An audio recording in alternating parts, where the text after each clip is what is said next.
Olá pessoal, meu nome é Alexandre Dias Moreira, graduando em Rede de Computadores, P3 2018.1, disciplina Fundamentos da Gestão da TI, professor Fabrício de Oliveira de Araújo. O assunto que iremos abordar nesse trabalho é gestão de segurança da informação em rede de computadores. A área de TI em gestão da segurança da informação, necessidade crescente no mercado, gerenciamento e administração. O RA, Risk Analysis, ou análise de risco. A avaliação dos riscos, política de segurança, objetivo da avaliação dos riscos. A análise de riscos de segurança da informação é um método de identificação de riscos e avaliação dos possíveis danos que podem ser causados a fim de justificar os controles de segurança. A análise de riscos da informação possui três objetivos principais: identificar riscos, quantificar o impacto de possíveis ameaças e conseguir um equilíbrio financeiro entre o impacto do risco e o custo da contramedida. Um dos desafios da área de segurança da informação, ou até mesmo do Departamento de Tecnologia da Informação, é integrar os objetivos do programa de segurança aos objetivos e requisitos de negócio da empresa, propriamente dito, para que todos os requisitos de negócios sejam atendidos. A empresa deve alinhar os objetivos de segurança com os objetivos de negócio. Apenas dessa forma, o programa de segurança será bem sucedido. A análise de risco ajuda a empresa a delinear um orçamento adequado para um programa de segurança e os componentes de segurança que formam esse programa. Quando a empresa souber o valor dos ativos e entender as possíveis ameaças que eles estão expostos, a alta direção poderá tomar decisões inteligentes sobre o quanto investir na proteção desses ativos.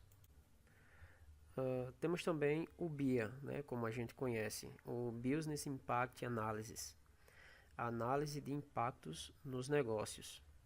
É o coração do plano ou programa de continuidade de negócios, pois norteia todos os esforços e a tomada de decisões para a implementação da continuidade de negócios. Deve ser redigido em uma linguagem executiva, apresentando uma lista classificatória, ou seja, um ranking, dos processos mais impactantes ao negócio. Identificar ameaças em potencial à segurança de TI, a tecnologia da informação, e suas probabilidade aproximada. Identificar o valor dos ativos, inclusive seu valor indireto, caso seja danificados ou violados. Usar esses valores quantificados para identificar as atividades mais adequadas e econômicas para proteger o ambiente. Definir e gerenciar uma diretiva formal de gerenciamento de riscos de segurança. Integrar o gerenciamento de riscos de segurança ao ciclo de vida da infraestrutura de TI. Definir processos para aprimorar a especialização em gerenciamento desses riscos na empresa, por meio de interações do ciclo do gerenciamento de riscos. Ok? Você já se perguntou como fazer para evitar o desperdício e garantir o retorno dos investimentos? Veja só. Para transformar sua estratégia em resultados, os executivos definem metas para as áreas táticas e operacionais, que irão gerar requisitos para as áreas de projetos. Por exemplo, para reduzir custos, um processo manual pode ser automatizado por um novo software. Aqui aparece uma grande dificuldade. O sucesso dos projetos depende de uma comunicação clara e sem equívocos. Se o cliente solicita, por exemplo, um sistema rápido, isso pode ser entendido de diferentes maneiras pelo desenvolvedor. Muitas vezes, o resultado só é visível após meses de trabalho e investimento. Só então fica claro que os requisitos não foram bem entendidos. A correção vai gerar retrabalho e custar mais dinheiro. Para resolver este problema, nasceu a análise de negócios, o conjunto de conceitos e técnicas que podem alinhar a estratégia aos projetos e garantir a assertividade dos investimentos. Esse alinhamento é dado através de 3 frentes principais. 1. No entendimento da real necessidade do negócio. 2. Na análise de viabilidade e proposta da solução que mais agrega valor. E 3. Na garantia de que a solução especificada e desenvolvida atenda à necessidade para a qual foi criada. Essas tarefas e técnicas foram compiladas em um guia chamado BABOK. O BABOK foi criado pelo IIBA, o Instituto Internacional de Análise de Negócios, uma organização sem fins lucrativos que trabalha para desenvolver e manter padrões para a prática da análise de negócios e para a certificação de profissionais.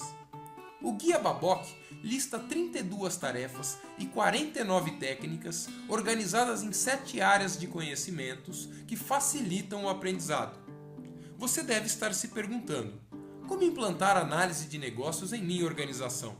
Existem 3 estratégias possíveis. A primeira é capacitar suas áreas clientes em análise de negócios para que possam detalhar melhor seus requisitos. A segunda é capacitar as áreas de projetos em análise de negócios, para que consigam entender melhor os problemas antes de desenvolver uma solução. A terceira estratégia é o desenvolvimento de uma área especialista em análise de negócios, que facilite a comunicação entre as diversas partes interessadas.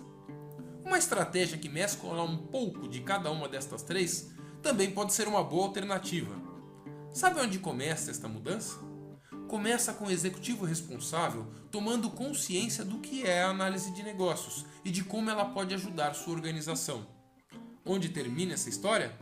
Termina com equipes de projetos mais motivadas, áreas clientes mais satisfeitas, maior retorno dos investimentos e menos conflitos entre todas as áreas. Olá, meu nome é Jafé e agora vou dar continuidade aos slides. No 6º tópico, vamos falar um pouco sobre a norma ABNT NBR 15.999. Essa norma foi originalmente criada pela BSI, British Standard Institution, em 2006. A norma britânica BS 25.999 foi publicada no Brasil em outubro de 2007 pela ABNT, com o nome ABNT NBR 15.999. Ela constitui a primeira norma existente que visa os interesses de continuidade de negócios em empresa. Já a norma ABNT NBR 15.999, dígito 2, que também é originária da britânica BS 25.999, dígito 2, especifica os requisitos de um plano para manter em funcionamento uma empresa em caso de alguma ocorrência grave vir a acontecer. Ela tem como objetivo principal garantir os processos para que a empresa retorne ao seu estado de funcionamento normal após ter passado por um determinado incidente, sendo que o seu propósito é sempre minimizar os prejuízos. No nosso slide podemos ver um fluxograma onde mostra detalhadamente o funcionamento desta norma. Vamos falar agora um pouco sobre o BCP. Podemos entender o BCP como um processo de implementação de políticas, controle e procedimentos necessários para minimizar os efeitos de perdas, avarias e falhas críticas, dando continuidade aos negócios de forma normal e estável. O BCP assegura a continuidade do serviço, mesmo em caso de CBF, do inglês Função Crítica de Negócio, que é uma falha referente aos processos ou sistemas que têm a necessidade de serem restabelecidos imediatamente. Ele é de inteira responsabilidade dos altos cargos da gestão da empresa. Portanto, a implementação ou não deste serviço não compete ao departamento de TI, que neste caso apenas auxilia. O BCP é formado por 2 componentes, que são RA, o Risk Analysis, ou análise de risco, que nada mais é do que o entendimento da probabilidade de um desastre ou a interrupção do serviço vir a acontecer. E o outro componente importante é o BIA, Business Impact Analysis, que vai justamente avaliar os cenários de impactos. Ambos estão ligados em um mesmo propósito, traçar um plano de contingência que avalie todos os processos dentro de uma empresa e que seja efetivo em caso de uma emergência. Nesse 8º tópico vamos falar sobre o DRP, Disaster Recovery Plan, ou Plano de Recuperação de Desastres. O DRP é fundamental à gestão da empresa. Podemos considerar uma expansão do plano de continuidade BCP.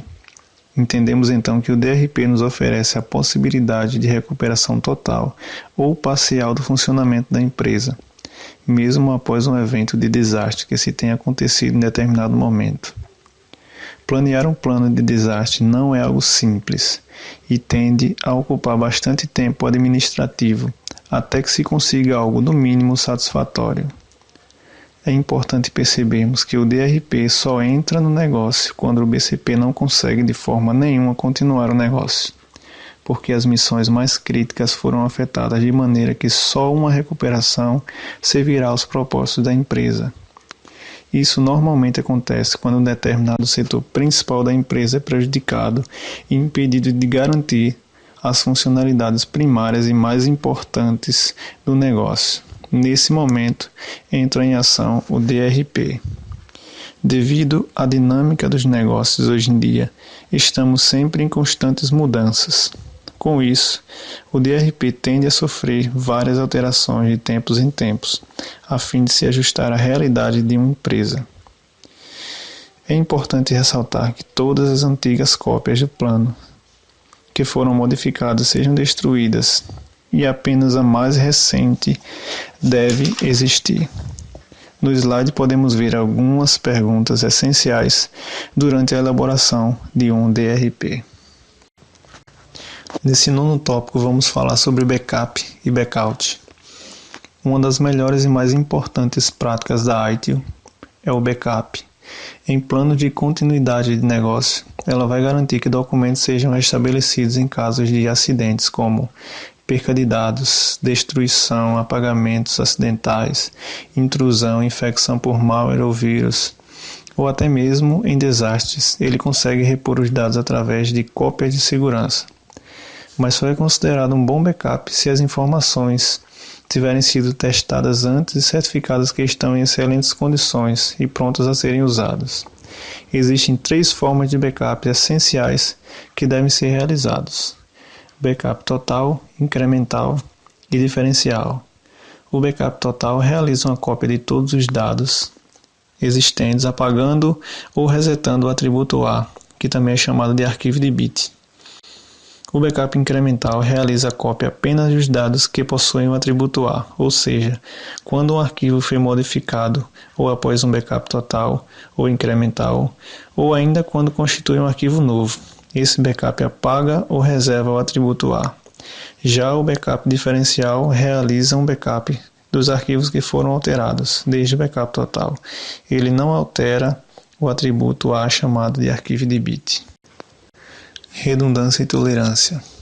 Nesse 10º tópico vamos agora enfatizar a redundância e tolerância, 2 componentes muito importantes que devem existir em um plano de BCP, pois em parte são eles que garantem inicialmente que o negócio prossiga de forma satisfatória aos clientes.